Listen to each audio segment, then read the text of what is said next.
दोस्तों नमस्कार, महतो हिंदी कथा में आपका स्वागत है। आज की कहानी है समर्पण का जादू। तानसेन मुगल कालीन भारत के सबसे श्रेष्ठ संगीतकार थे। वे अकबर के दरबार के 9 रत्नों में ना सिर्फ शामिल थे बल्कि अकबर उनके संगीत के दीवाने भी थे।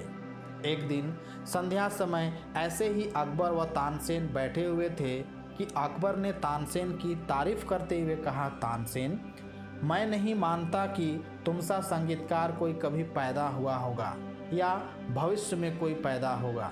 यह सुन तानसेन जोर से हंस दिए और हंसते हुए ही बोले, आप भूत और भविष्य की बात क्या करते हैं महाराज। अभी मेरे पूज्य गुरु हरिदास मौजूद हैं और इनके संगीत के सामने मेरा संगीत कुछ भी नहीं। अकबर यह सुनते ही बुरी तरह चौंक गए। उन्होंने दृढ़तापूर्वक कहा, यह तो हो ही नहीं सकता। शायद तुम्हारे गुरु हैं इसलिए तुम्हें ऐसा लग रहा है। तानसेन ने कहा, नहीं महाराज, मैं जो कह रहा हूँ वह बात 100% सही है। इसमें गुरु प्रभाव तनिक भी नहीं। मेरे गुरु हरिदास वास्तव में मुझसे कई गुना प्रतिभावान हैं, लेकिन अकबर को अब भी विश्वास नहीं हो रहा था।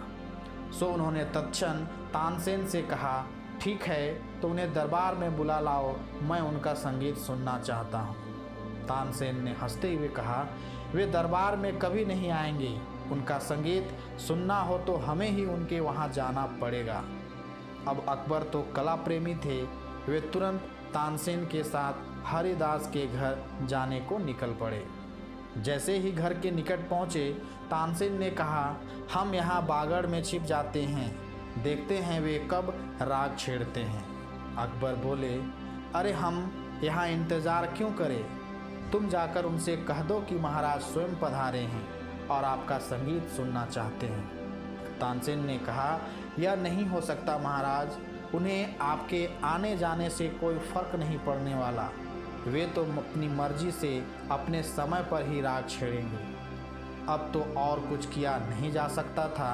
अकबर को हरिदास का संगीत सुनना ही था। सो चुपचाप तानसेन के साथ बागड़ के पीछे छिप गए और हरिदास के राग छेड़ने का इंतज़ार करते रहे।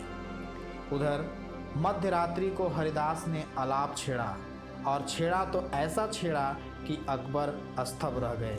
उनकी आंखों से आंसू बहने लगे। बात तानसेन की 100% सही थी। तानसेन का उसके गुरु से कोई मुकाबला हो ही नहीं सकता था। खैर, हरिदास का पूरा गान सुन अकबर व तानसेन राजमहल के लिए निकल पड़े। रास्ते में अकबर ने तानसेन से पूछा, तुम ऐसा क्यों नहीं गा सकते, प्रयास करो, दुनिया में क्या असंभव है। तानसेन ने कहा, यह कभी नहीं हो सकता। अकबर ने चौंकते हुए पूछा, क्यों।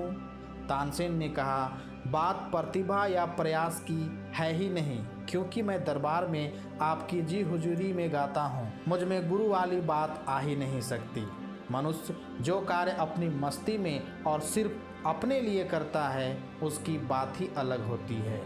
दोस्तों, यह कहानी हमें सिखाती है कि मनुष्य अपनी प्रतिभा का उपयोग अक्सर दूसरों पर रुआब झाड़ने हेतु करता है।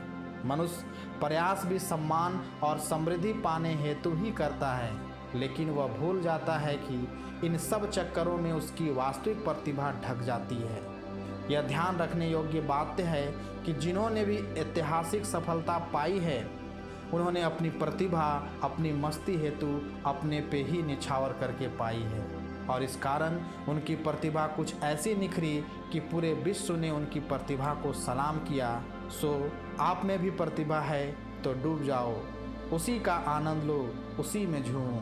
सम्मान व समृद्धि का ख्याल छोड़ो, वह तो आपके द्वार अपनी प्रतिभा की मस्ती में डूबने मात्र से पीछे पीछे चले ही आएंगे।